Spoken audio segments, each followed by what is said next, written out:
Good evening, Mr. Mayor and City Council. My name is Bryson Mercer. I am a zoning attorney for Miles, Hansford, and Talent at 202 Triple Gap Road, Suite 200, Cumming, Georgia 30040. So what we have before you tonight is a rezoning request for an approximately 2.7 acre parcel located at the intersection of Sugar Ridge Drive and Highway 20. We are requesting a rezoning from RS 100, which is the medium density single family residential district, to general business, BG, for the proposed use of an office space. And Mr. Alana was correct. We originally submitted this application with a proposed 35-foot buffer along the southern boundary. We have since revised our site plan to remove that. And I believe Mr. Alana is also pulling up a PowerPoint presentation.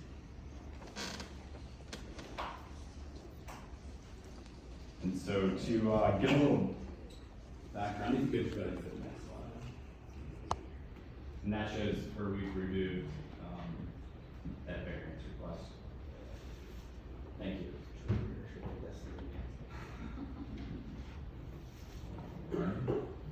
So moving on to the next slide, this shows the location of the property located off of Highway 20 and Sugar Ridge Drive.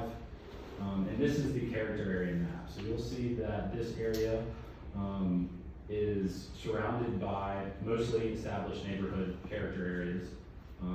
However, it is located in the commercial node, which calls for professional offices, medical offices, general business zonings, office and industrial. And we believe what we have before you tonight fits that comprehensive plan. So, and this identifies the subject property there within the commercial node. And so this is the site plan that we submitted originally. It shows the 35-foot buffer, it shows two buildings, no decel lane, and then moving on to the next, we have the decel lane on the northern entrance of the property. We have one building located. It does say retail, restaurant, office, and I'll get to that a little bit later, but we are just proposing an office or retail building here. And it shows the 50-foot standard buffer in the rear along the southern boundary of the property. This just shows it a little more zoomed in. This is one of the renderings that Mr. Awana showed, and we also have this one that we submitted with the application as well, just to show you what our ideas are for developing the property.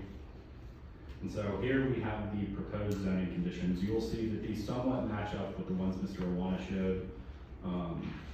On February 20th, and before that, we've been in constant communication with the neighbors, working to get this application approved. And it is my understanding, and I'll certainly speak on this a little later, that most of them, probably not all of them, are in agreement with the conditions and recommendation of the Planning Commission. And so I wanted to go through these conditions with you to show you what, in my opinion, we have agreed to. And like I said, they'll certainly comment on that. So the first one is the following uses are prohibited: car washes, convenience stores with fuel pumps, adult novelty retail stores, pawn shops, hotels, motels, and restaurants, which is what we agreed to with the neighbors, as well as what the Planning Commission recommended. The second one, we will provide that 12-foot wide sidewalk along Highway 20. We will provide bike racks and dedicated bike lanes and signage for internal access and for pedestrians and bikers to access the subject property. And then this one, except where noted herein, site plan and building shall be constructed to substantially resemble the examples as attached as Exhibit 22. Those were the two pictures I showed you earlier. And then this condition, which is preparing a warrant analysis for a left turn lane located off Sugar Ridge Drive. We believe this is not necessary since we have the decel lane off of 20 going into the subject property. We would like to just use that decel lane to access the property and not have a left turn lane off of Sugar Ridge Drive, even though we do have an entrance there. And then next, we have no more than one building, not including accessory structures. That can be things like maybe some additional storage for whatever business decides to rent, or a dumpster enclosure. So I wanted to be sure that we kind of allowed for those uses as well, but we would certainly be willing to limit the number of accessory structures and things like that. And then no building shall exceed 2 stories in height. Again, this was something that was recommended by the Planning Commission, as well as a deal we worked out with the neighbors. So that is our site plan again, and that concludes my presentation. I'd be more than happy to answer any questions. I believe some of the neighbors are going to want to speak, and I believe Mr. Perry would also like to speak, and we're trying to kind of work out these zoning conditions where everyone is pleased with those, and we hope we can work something out with that. There. Thank you. And if I could, this is for support, or is this for to express concerns about? Can you just clarify what direction you're speaking of? Okay, so my name's Perry Dalton. I live at 5319 Bluegrass Lane. So we are in support of what they just recommended. What the city has listed on the paperwork as what they recommend is not what we've agreed to. So our support is contingent upon you guys going with what we've all sat down. We've spent months discussing this, meetings outside of this, emails, phone calls. We've come to an agreement that this is an acceptable plan for what it would affect the neighborhood. Now, I know we're not residents of Sugar Hill right now, but your character map shows that you plan to have us. Most of us are younger in the neighborhood now. The age range is changing in the neighborhood. I think it would benefit you to work with us on this. I'm not saying you don't with non-residents, but what we have discussed with them and what's been proposed, pretty much most of us are in agreement with them. There may be a few here and there that are not, and they don't want it at all, but change is inevitable. It's gonna happen. So, as of right now, the way it's been proposed, most of us, if you read the cards and you look at the comments, it says based on you agreeing to what's been discussed with the residents and the representation, that would be the way this should fall. Per the residents that you are either gonna annex in or the ones that are here that are already residents, that's you guys taking into consideration what we want, and not just a developer. And I will hold the rest for anybody else.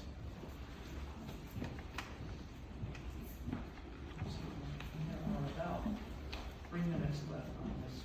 Good evening. I'll be very brief. No matter of full disclosure, my name is Angie Lamb and I live at 5425 Sugar Ridge Drive, and my family sold you the property to build Ridgeland Park.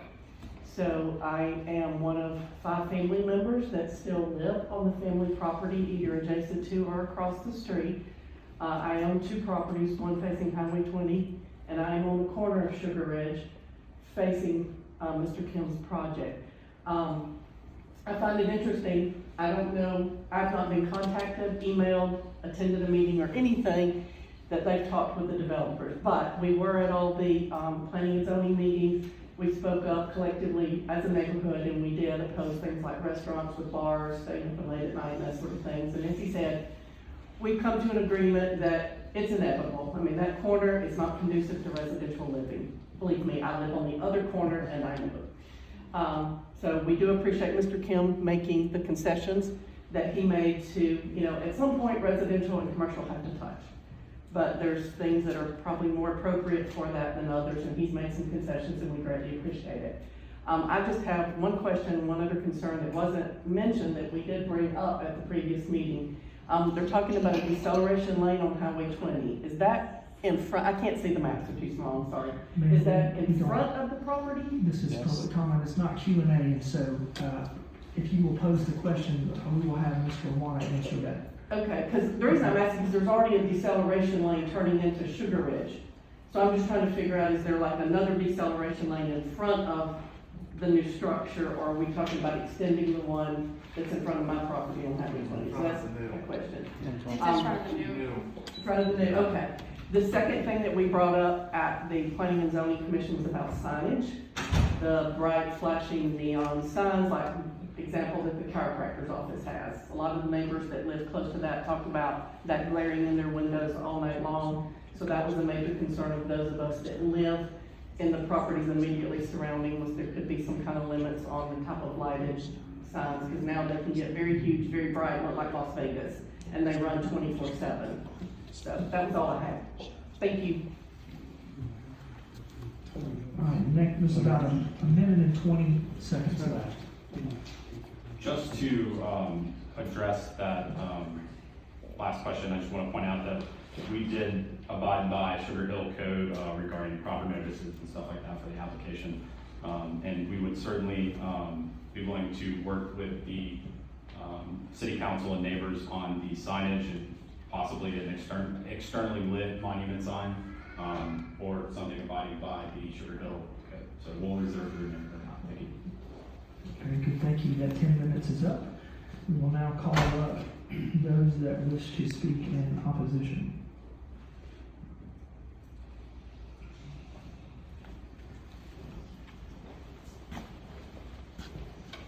Good evening, Clifton Pruitt, 5223 Sugar Ridge Drive. Typo said it best, makes it ambitious. The footprint of the building is very large. That's one reason they were saying the buffer, I'll read it directly from here. The subject property shape, size, and topography limits the buildable area of the subject property, and that's why they're requesting a variance. Well, yes, that's why you don't buy properties like that. Usually under a letter of intent to get the zoning. The building footprint is too large. It's still a car-centric. You're gonna have the greenway right there. And it's still just a circular drive that we've all seen 100 times. And it has one entrance in the front. It's not gonna be 4 shops. To me, it looks like a CVS. I don't know what their original future intent is for it, but I would think more divided space is something we can all actually use instead of something that's closed at 4 o'clock in the afternoon. Other than that, I think once it's zoned, it's sold. And then somebody's gonna be right back here in 6 months wanting to change the design plan. So that's how that works. Thank you, Mr. Pruitt. Is there anyone else that would like to speak? And I'll acknowledge that I do have comment cards, and I know a number of people indicated that they did not wish to speak, but these will be put into the record, and we appreciate all those cards. I'm going to do one last call. Is there anyone else that would like to speak? All right, so we will close public comment on this rezoning, and I will ask if the city council has any questions of Mr. Awana based on what we've heard so far. Mr. Russell. Tyler, could you speak to the city ordinance as far as signage and just be clear about what is permissible and not permissible from a signage standpoint? We have a line on the level of illumination coming from with the ambient lighting, over the ambient lighting. I think it's 0.2 foot candles. And we did visit that sign, and there was one of the colors that exceeds that limit, but most of the panels changed over or in compliance. Since this predates me, do you recall if, since the chiropractor office was mentioned, is that a sign that required a variance for that sign, or does that fall within the city permissible ordinance? It does, except for that one color, which we will resolve through some sort of code enforcement response. Okay, thank you. Bob, I've got another question, if that's okay. On the greenway, I know we talked and we got some comments from neighbors and community, just in general, their greenway plan, trying to get it as far off of 20 as possible to make it not only safe but pedestrian friendly, and encourage younger community members, families, that sort of thing, from being able to travel by foot. It looks like on the site plan, I know that the verbiage talks about as far away from 20 as possible, but it still looks like we're basically looking at a sidewalk along 20. Maybe it's not 5 feet, but it's 10 feet. And seeing how a lot of times the developing and the site plans work, it seems like it always gets closer and closer back to that main road. Can you speak to that at all? So the site plan that we have is actually shows a 5-foot sidewalk, and it's in a standard kind of arrangement. like I said before, the applicant has agreed verbally and proposed some conditions that, match up with the staff's original recommendation on that. But we are unable to visualize that with the plan that they've given, for whatever reason. Okay, thank you.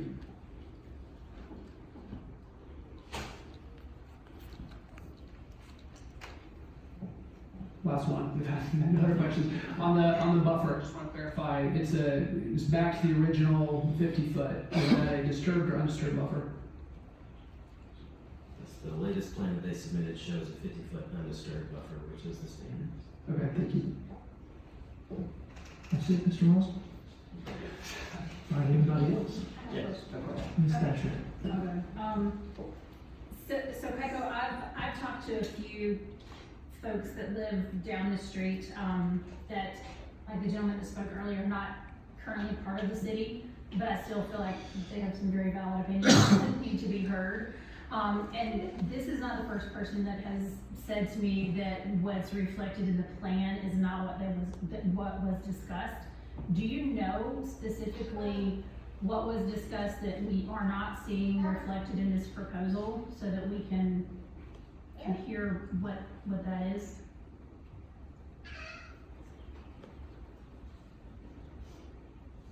I can tell you what I think is it's the list that they have presented, I believe is what the applicants agreed, but with certainty I can't tell you exactly what was discussed, and how the plan does look like. Okay, second question is, this will still require design review just like other things, or is what has been submitted sort of the final version? Will we get another chance to look at what eventually is decided on? There's not a public design review process, once a development project gets entitled for zoning, then it goes through, a more technical engineering kind of design review that's, conducted by our planning team and, consultant engineer that we hired to help us with those reviews. Thank you. Mr. Cole? Yeah, to follow up to that question, so you've got one of the recommended conditions from, I can't tell if this is staff or planning and zoning, I think it's staff, it says, except where noted herein, site plan buildings shall be constructed to substantially resemble the examples attached to the exhibits 1 and 2. So, based on that, as long as that remains in, the pictures that we're seeing are what the buildings should look like, correct? That is correct, but we would review their plan submittals for their engineering, against whatever exhibits might be referenced in an approval.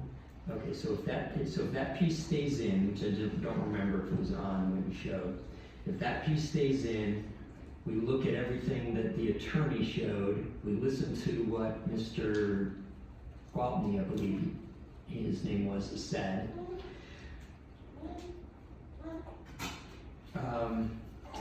Then the only thing that is being removed, well, the buffer, but also this warrant analysis. Correct? The buffer, the warrant analysis, and the restaurant, everything else is. So what the attorney presented and what, sorry, I think it's Mr. Perry over here, what the two groups discussed agrees with what the attorney just showed, minus the site plan information. I think that's a fair summary of the differences between the conditions that I presented last and the conditions that the applicant has presented in their presentation. Okay, so this is a good example of the community talking to the developer, coming up with a compromise, and in a compromise, everybody loses at some point, so I appreciate that. What adverse effect will not doing the warrant analysis have, in your opinion? Well, my opinion, the access from Sugar Ridge Drive is the safest and most efficient. And the deceleration lane on Highway 20 would still have to go through an approval process with GDOT, but I believe that the combination of decelerating vehicles and accelerating vehicles coming out of Sugar Ridge and the turning movements at that existing intersection, just add one more point of conflict and just difference in speed and assessing distance, and I think makes more sense to encourage access to Sugar Ridge Drive and then eventually have signalized intersection here, but I'm not a traffic engineer. Okay. To the attorney, is the warrant? We're not doing Q&A. Oh, there's clarification. If you'd like to ask them, Mr. Warren. From a clarification perspective, is the warrant analysis completely off the table?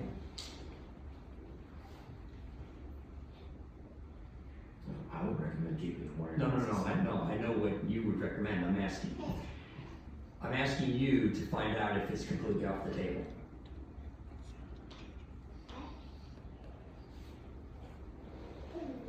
They've requested that it be taken off the table, I'm asking if that's a definite no opportunity. It was not a vigorous objection that was noted to me. Okay, perfect, thank you. All right, are there any other questions? All right, is there a motion? Mr. Mayor, I'd like to make a motion to deny RZ 22-007. All right, I have a motion to deny. Is there a second? Second. Have a second. A motion from Mr. Roswell and a second to deny from Mr. Hicks. Any further discussion before I call the vote? All right, all those in favor of denial, raise your right hand. All